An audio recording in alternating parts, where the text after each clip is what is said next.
ایک 8 سال کا بچہ مسجد کے ایک طرف کونے میں اپنی چھوٹی بہن کے ساتھ بیٹھا ہاتھ اٹھا کر اللہ پاک سے نہ جانے کیا مانگ رہا تھا۔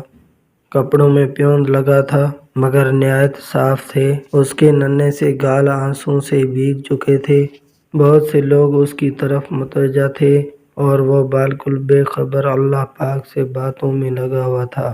جیسے ہی وہ اٹھا، ایک اجنبی نے بڑھ کر اس کا ننھا سا ہاتھ پکڑا اور پوچھا، اللہ پاک سے کیا مانگ رہے ہو؟ اس نے کہا کہ میرے ابو مر گئے ہیں، ان کے لیے جنت۔ میری امی ہر وقت روتی رہتی ہے، اس کے لیے صبر۔ میری بہن ماں سے کپڑے مانگتی ہے، اس کے لیے رقم۔ اجنبی نے سوال کیا، کیا آپ اسکول جاتے ہو؟ بچے نے کہا، ہاں جاتا ہوں۔ اجنبی نے پوچھا، کس کلاس میں پڑھتے ہو؟ بچے نے کہا، میں پڑھنے نہیں جاتا، ماں چنے بنا دیتی ہے، وہ اسکول کے بچوں کو فروخت کرتا ہوں۔ بہت سارے بچے مجھ سے چنے خریدتے ہیں، ہمارا یہی کام دھندا ہے۔ بچے کا ایک ایک لفظ میری روح میں اتر رہا تھا۔ تمہارا کوئی رشتہ دار ہے؟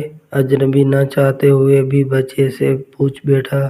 بچے نے کہا، امی کہتی ہے غریب کا کوئی رشتہ دار نہیں ہوتا۔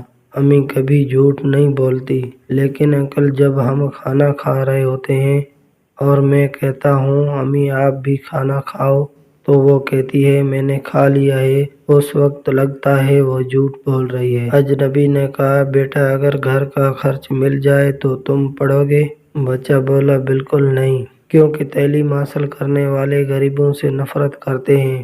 ہمیں کسی پڑھے ہوئے نے کبھی نہیں پوچھا، پاس سے گزر جاتے ہیں۔ اجنبی حیران بھی تھا اور پریشان بھی۔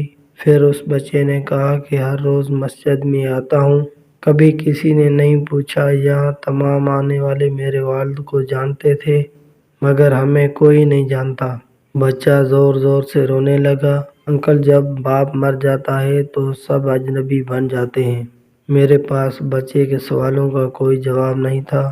اس بچے کی باتیں سن کر میرے تو رونگٹے ہی کھڑے ہو گئے۔ میں دل ہی دل میں رونے لگا اور اسی وقت اللہ سے دعا مانگی کہ یا اللہ کسی بچے سے باپ کا سایہ مت چھیننا۔ ایسے کتنے معصوم ہوں گے جو حسرتوں سے زخمی ہیں۔ بس ایک کوشش کیجیے اور اپنے ارد گرد ایسے ضرورت مند یتیموں اور بے سہارا کو ڈھونڈیے اور ان کی مدد کیجیے۔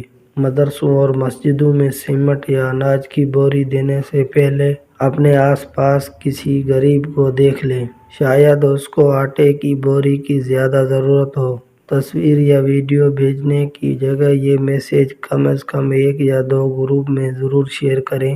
خود میں اور معاشرے میں تبدیلی لانے کی کوشش جاری رکھیں۔ جزاک اللہ خیر۔ تو دوستو ویڈیو کو لائک کریں، ہمارے چینل کو سبسکرائب کریں اور ساتھ میں بیل آئیکن کو پریس کریں تاکہ ہماری ہر نئی ویڈیو آپ کے پاس بآسانی پہنچ سکے۔ پھر ملیں گے نیکسٹ ویڈیو میں۔ اللہ حافظ۔